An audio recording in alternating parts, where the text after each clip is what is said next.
What happens when family loyalty clashes with personal boundaries? When love is tested by entitlement and grief fuels decisions that spark outrage, these raw, unfiltered stories dive into the messy heart of human relationships, exposing the emotional and logical tightropes we walk when forced to choose between self-preservation and family ties. Buckle up for a rollercoaster of betrayal, courage, and tough love that will make you question everything you thought you knew about fairness and forgiveness. Story 1. The house that grief built. At 15, I lost my dad. The pain was unbearable. But what came next cut deeper. My mum, 45 at the time, didn't waste time mourning. 2 months later, her new partner moved into my house, the one my dad left entirely to me, in a wall so ironclad even her lawyers couldn't crack it. She tried, though. She even asked me to hand over a property to welcome her new man, as if my dad's legacy was a bargaining chip. I was a kid, grieving, and she was building a new family without me. The wall had a catch. I couldn't touch my inheritance until I was 21. Meanwhile, Mum's new partner brought his kids, now 18 and 19, into our home, and she bent over backward to keep him happy. She wasn't cruel, but her priorities were clear. Family trips. I went, me, subtly nudged toward my grandparents with lines like, "Wouldn't you rather stay with them?" I wasn't blind. I knew I wasn't wanted. By 17, the tension boiled over. Her partner tried playing man of the house, and I reminded him whose name was on the deed. I called him John Conroy, a jab my grandparents warned me to avoid. They urged me to keep the peace, so I left to live with them. Mum visited, swearing she loved me, but her actions screamed otherwise. She needed peace at home, and I was the collateral damage. Fast forward to 23. I graduated college and checked on my properties. The house Mum lived in was prime real estate, perfect for renovation and rental to fund my master's degree. I tried to tell her my plans, but she was on vacation, unreachable. So, I took possession, changed the locks, and started the process. When she returned, she was livid, screaming about betrayal. Her self-employed partner was furious, and her stepdaughter, now pregnant, sobbed. They had 2 weeks to leave. My mum's family called me heartless. But here's the kicker. I've paid the property taxes every year. This is my house, and I was kicked out as a teen to make room for her new life. Am I wrong for reclaiming what's mine? Or is this revenge dressed up as responsibility? Emotional hook. Imagine being 15, losing your dad, and watching your mum replace you with a new family. The betrayal stings. But the real gut punch is realizing you're a guest in your own home. This story taps into the universal fear of abandonment and the primal need to reclaim control. It's not just about a house, it's about a son fighting to honor his father's memory against a mother who chose convenience over him. Logical angle. Legally, the house is his. The will is airtight, and he's fulfilled his financial obligations. But logic falters when emotions run high.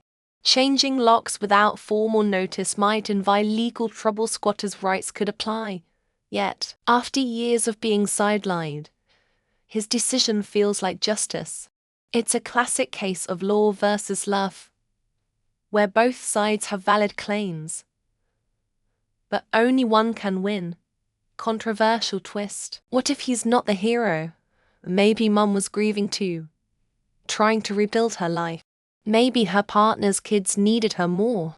By framing himself as the victim, is he ignoring her sacrifices? This challenges the reader to question whether fairness is ever black and white in family disputes. Story 2. The prenup predicament. I'm a father of 4, proud of my blended family. My eldest, John, 27, is from my first wife, who died when he was 5. I remarried, gaining 2 stepdaughters, Lisa, 25, and Anne, 18, and had a son, Mike, with my second wife. We've worked hard to give them all comfortable lives, condos after college, trust funds at 30. John's an engineer with a high-paying job. Lisa runs a marketing firm and owns a spa. They're thriving. John's engaged to a woman he's dated for 2 years. She seems nice, but she earns far less than him. He showers her with expensive gifts and dates, and she lives in his condo, my gift to him, without paying utilities or fees. Now, he wants early access to his trust fund for a lavish wedding she can't afford. Here's where I might have messed up. I said I'd release the funds if he signed a prenup. He exploded, accusing me of playing favorites because I released half of Lisa's trust fund for her business. I explained that a business is an investment. A wedding, while meaningful, isn't. I also pointed out that his fiancée doesn't bring much to the table. Harsh, but true. She doesn't contribute financially and he's burning through savings. He called me unfair, saying I implied she's a gold digger. My family stayed neutral, leaving me to wonder, am I the bad guy? After a heated talk, I apologized for my comment but doubled down on the prenup. I had one with both my wives, it's just smart. John admitted he pays for everything, even a cleaner, because neither of them, or his fiancée, dreams of a beach wedding with a photo-video production for their engagement. It's extravagant, and he's nearly broke from spoiling her. I refused to release the trust fund early, but offered to cover a reasonable wedding venue as a gift. If he cuts contact, I'll live with it. I've done my part to protect him. Emotional hook. Every parent wants to shield their child from heartbreak. But what if that means risking their trust? This story captures the anguish of watching a loved one make reckless choices. It's a father's plea to save his son from financial ruin, layered with the guilt of straining their bond. Readers will feel the weight of his dilemma: love unconditionally or set boundaries that might push John away. Logical angle.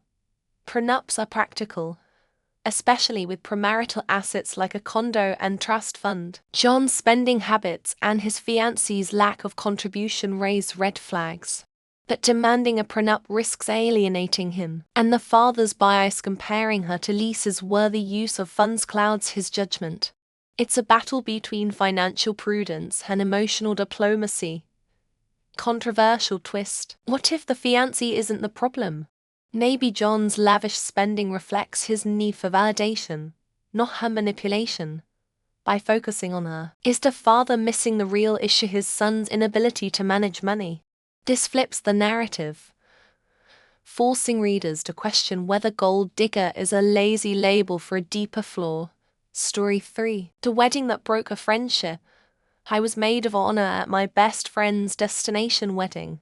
It was her 5th attempt after 4 cancellations, and the pressure was on. I planned to leave my kids with my in-laws to avoid the chaos, but she begged me to bring them as ring bearers, promising a babysitter for the reception. I couldn't afford one myself, not after paying for a bachelorette party, dress, hair, makeup, and a gift.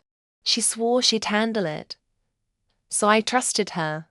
At the last minute, I discovered she'd forgotten the babysitter. My husband skipped the reception to watch our kids, leaving me alone while everyone else danced with their partners.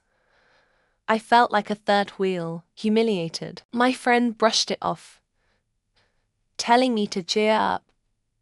The other bridesmaids later admitted they were furious too. She'd guilt-tripped us into overspending despite knowing our budgets, leaning on her past cancellations to justify it.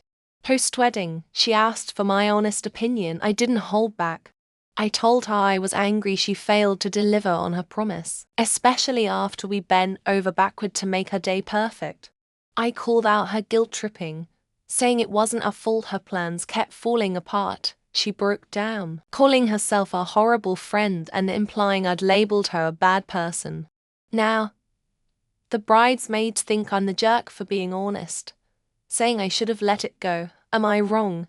Emotional hook. Weddings are supposed to be joyous, but what happens when they expose cracks in a friendship?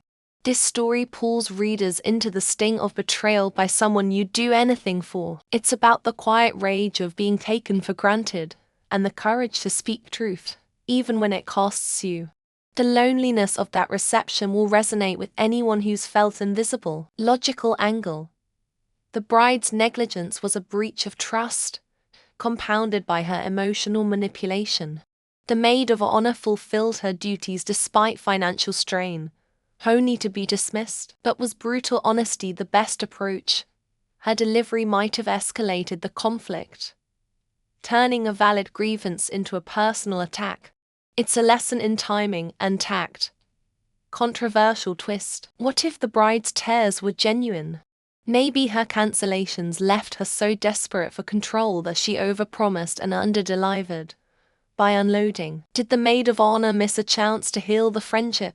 This challenges the reader to weigh forgiveness against accountability, questioning whether honesty can sometimes be selfish. Story 4. The blanket that wasn't enough. And 24. And my stepmother, recently 50, has been in my life since I was 8. My parents divorced when I was 5. And I grew up with my mum but saw my dad often. My stepmom's the mother of my half-siblings, so we get along well. For my mum's 50th, I splurged on a weekend at a luxury hotel, a pampering getaway we'll never forget. For my stepmom's 50th, I crocheted a queen-sized blanket in her favorite colors, purple and gray, knowing she's always cold. It took months of work, a true labor of love. At her party, she seemed confused by the gift, asking if I had something else planned. She brought up my mum's hotel weekend, implying the blanket wasn't enough. I explained that my mum, who raised me, got a different kind of gift, and the blanket was thoughtful and time-intensive. She got upset, and my dad accused me of being rude and unfair. He even suggested I take her out to even things up. I refused. I couldn't afford it after buying the wool, and I felt the blanket was more than enough. I left the party early, hurt. My dad thinks I deliberately slighted her. Did I mess up? Emotional hook. Picture pouring your heart into a handmade gift, only to have it dismissed as not enough. This story tugs at the universal desire for appreciation and the pain of being misunderstood. It's a daughter caught between love for her family and the unfair expectation to treat everyone equally, no matter the context. Logical angle. The blanket was a thoughtful, personalized gift, and the stepmother's reaction reeks of entitlement. The daughter's budget and emotional ties to her mum justify the difference in gifts. But her blunt defense might have escalated the situation. Diplomacy could have softened the blow. It's a clash of expectations versus reality. Controversial twist. What if the stepmother's hurt was valid? Maybe she's always felt like an outsider in the daughter's life, and the blanket felt like a token gesture compared to the mom's lavish gift. This forces readers to consider whether thoughtful gifts can unintentionally signal distance, challenging the idea that effort always equals impact. Why these stories matter. These aren't just family dramas, they're mirrors to our own lives. They expose the cognitive biases that shape our choices, the sunk cost fallacy that keeps us loyal to toxic relationships, the in-group bias that blinds us to others' perspectives, and the availability heuristic that makes us judge based on what's loudest in our minds. Each story challenges conventional wisdom, whether it's the duty to family, the selfishness of boundaries, or the virtue of honesty. Call to action. Don't just read and move on. Stop. Reflect. What would you do in these situations? Share your story in the comments. Yes, your voice matters, and someone out there needs to hear it. If you're facing a similar dilemma, talk to someone you trust or seek legal advice to protect your rights. Don't let guilt or fear dictate your choices. Act now, because waiting only makes the mess bigger. Let's start a conversation that changes how we think about family, fairness, and standing up for ourselves. Conclusion. Life isn't fair, and neither are families. These stories remind us that love doesn't mean saying yes to everything, it means knowing when to say no. Whether it's reclaiming a house, demanding a prenup, calling out a friend, or defending a gift, The hardest choices are often the ones that define us. So, what's your line in the sand?